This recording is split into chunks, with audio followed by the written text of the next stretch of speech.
Toilet paper is probably the most indispensable item in your home. After all, it's not something you want to run out of at the wrong time. Most of us probably take our rolls of toilet paper for granted, so you may be surprised to learn that bathroom tissue, as it's properly called, is a relatively new invention.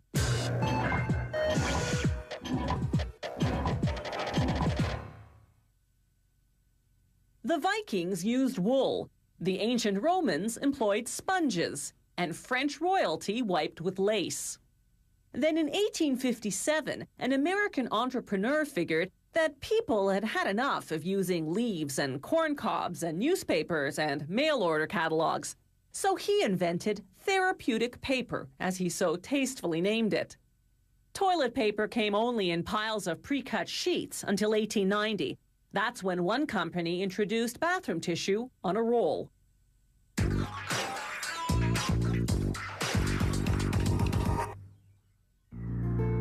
Ever wonder where all that recycled paper goes? Well, look no further than your own bathroom. Many brands of toilet paper begin as recycled paper. The bales of paper drop down into the pulper, a giant tank with an agitator similar to what you see in a washing machine. It mixes the paper in lukewarm water for about 10 minutes, transforming it into what's known as pulp and screening out all the bits of metal and plastic. Now they have to take out the ink. The ink removal system injects the pulp with air. The ink particles attach to the air bubbles, which rise to the top. The system then skims off the foam, leaving the pulp ink-free. Next, the pulp passes through a series of rollers which squeeze out the water. This dries out the soggy pulp, enabling it to absorb the chemicals they'll use to bleach it. Revolving knives now chop it up again to prepare it for the bleaching process, the details of which are a closely guarded trade secret. The bleach turns the gray pulp a pure white. The company says it does this without using chlorine or other toxic chemicals.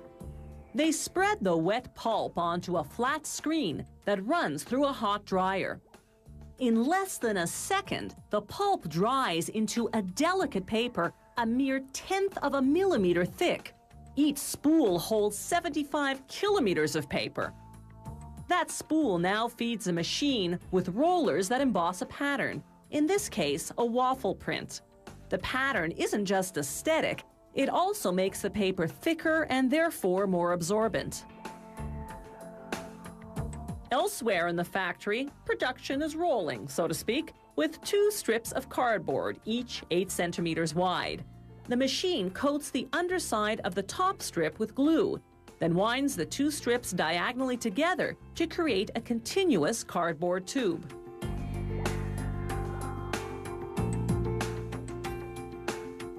The machine then cuts the tube into 165 centimeter lengths.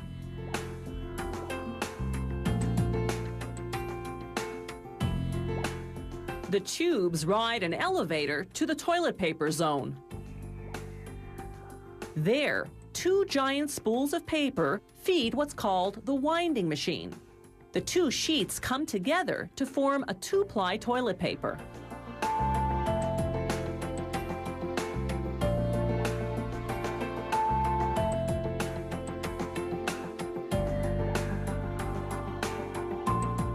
The paper then winds onto a cardboard tube, creating a super wide roll of toilet paper. When the roll is full, a blade automatically cuts the paper and winding resumes on the next tube.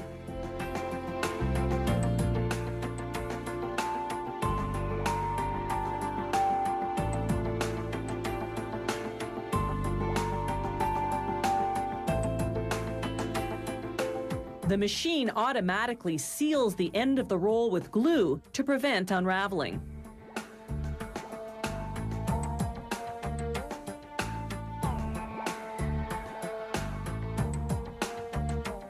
A circular saw slices the super-wide toilet paper roll into 16 standard rolls, each 10.2 centimeters wide.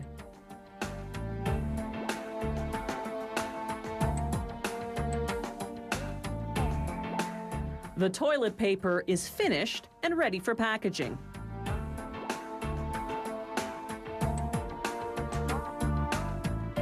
This batch is for commercial use. Each roll is individually wrapped in paper. Check out this slow-motion wrapping action.